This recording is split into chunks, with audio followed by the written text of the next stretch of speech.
So thank you so much. This is obviously so exciting to be here with so many amazing people listening and speaking. Now, I don't know if you know what happened to our speakers, but we were giving the most astonishing list of stuff to cover, which you might think of as everything which is important, or at least important in my head. And so what I decided to do in terms of theming what I'm going to say is I'm going to really talk a little bit about parts of platform economics I think that legal scholars get wrong in our current competition policy debate. And that is going to give me ample opportunity to talk about a lot of things.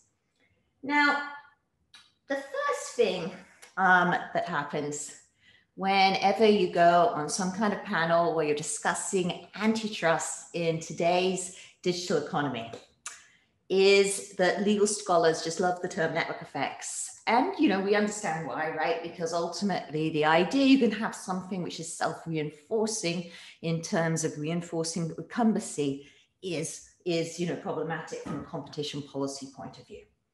Now, what I want to say, and what I always say in these panels, is that yes, network effects in theory, we obviously have to worry about them, but there's many reasons in practice to think that they've become less important as the digitization of our economy has moved on and so much of digital activity is moved away from devices towards the cloud. You know, and often what you find in these debates is that when people are talking about network effects, they really mean switching costs. And of course, we have to worry about areas where we might see switching costs with interactive network effects. They're a problem. Other things, I get to say is what I love is in these debates, I get to talk about my dissertation research. Now, my dissertation research was done now 18 years ago. And what is funny about it is at the time, it was on video conferencing. And I just remember presenting this work on video conferencing and network effects. And people just hated them both. Everyone in the audience was like, we tried video conferencing, definitely doesn't work. Not a technology study. And then, network effects, well, we dealt with them in the Microsoft case closed. Anyway, the point about that research was that ultimately network effects are very fragile, very localized, and often, don't seem to offer this sort of incumbency or permanent source of competitive advantage, which is sometimes fated. The research, though, which is more recent that I wanted to highlight about network effects, though, today, is a paper I wrote with Christian Catalini. And this was published in Science, which means it's very impressive to your parents, but no economists have read it. And so I just wanted to mention it today, which is that we sort of went further on the network effect debate and empirically showed how you can actually make network effects or installed base a disadvantage. And what we did in summary was, how did we do this? Well, we gave $100 in Bitcoin to every undergraduate at MIT. And there's various randomizations. You can trust me on the identification. But what we showed was that effectively what we did by having this huge install base at the beginning was we managed to make Bitcoin uncool. And that those techie first early adopters you really need for a new technology, they were put off. They were seeing humanities students. We even have humanities students at MIT were using it. And in general, we managed to destroy Bitcoin, which was quite an achievement rather than the Bitcoin paradise we were hoping to set up. So I think, just because so much of network effects is social, it's important to remember that you can have negative network effects as a result of these social processes. Now, the next thing I wanted to talk about is, so I sort of say in these panels, network effects, traditional network effects in terms of communication networks, less important than you might think. But then the next reaction is that no, you've got network effects all wrong. What network effects are really about now is big data.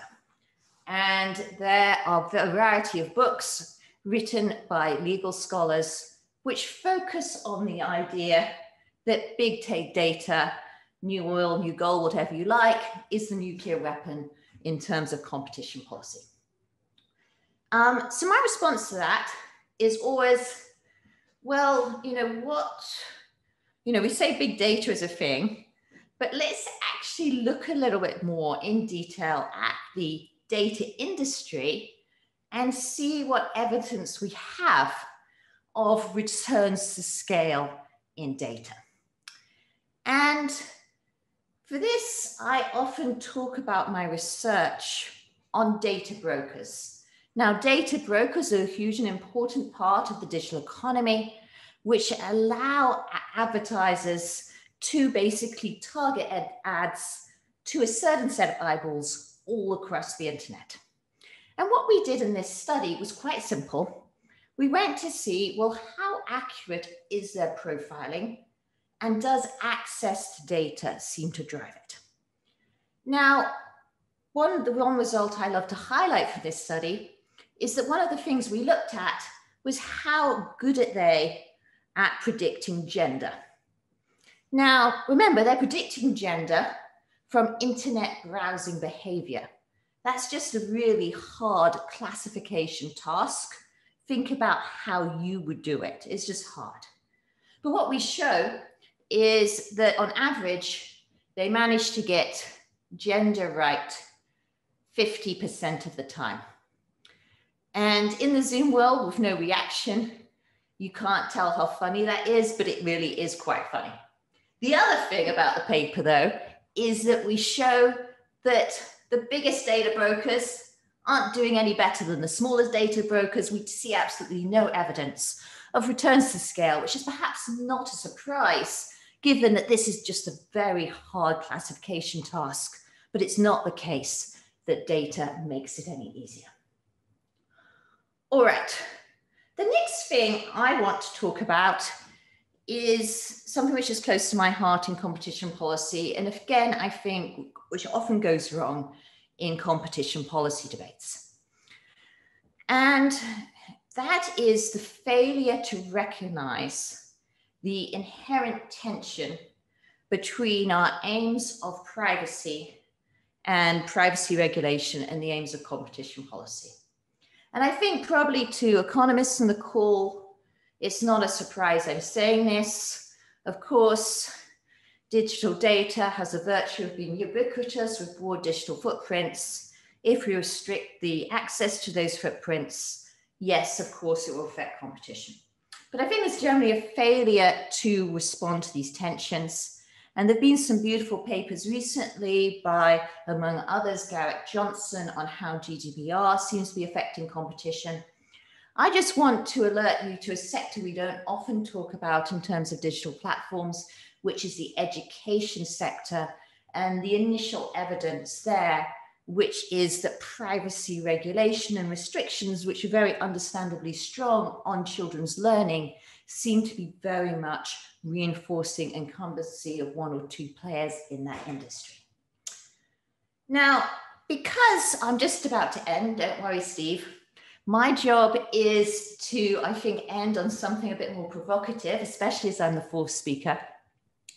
And this is to say that when it comes to privacy policy and platforms, I want to make the argument that often privacy policy could be better framed as the concern of those with high income. And why is that? Well, I can tell you, I'm going to generalize that everyone on this call would be considered high income by the rest of the world. Our profiles, the accuracy of the data that's collected around us tends to be very high. Data brokers know a lot about us. The digital economy knows a lot about us. On the other hand, when you contrast that with people who are lower income, then we see huge instances of inaccuracy. And we, in our research, in this research, which is with Nico Neumann, we show two mechanisms. One, which is that if you're lower income, you just don't have a persistent digital identity. Your email address changes, your cell phone changes, that interferes with accuracy. In addition, you just don't spend as much time online, so you have a narrower digital footprint. And that means that in effect, any privacy regulation is going to have differential benefits to the poor and the rich. And that's, I think, something we don't talk about enough. And just to sort of be even more provocative on that thought, one of the other papers I've been working on is talking about in the digital economy, well, just that so much is there which potentially can benefit those who are lower income. And we have this paper which shows that when people started using an app to submit complaints to the Boston government, then it actually went so much better for people who were living in lower income areas. Why? Well, you no longer had to negotiate on the phone with a Boston-based government employee, and that tended to benefit people who were from lower income areas. The big however, though, is that obviously across Boston, there are differential access to mobile data, and we show in a turn that that seems to be affecting access to these benefits. So I just want to end on this thought that often when we think about digital platforms, we're very much focused at the sort of, the richer end of the economy, and perhaps there's not enough debate about how regulations and policies may affect those with lower income. All right, I will finish here and say thank you so much to Steve for letting me say so much in this time.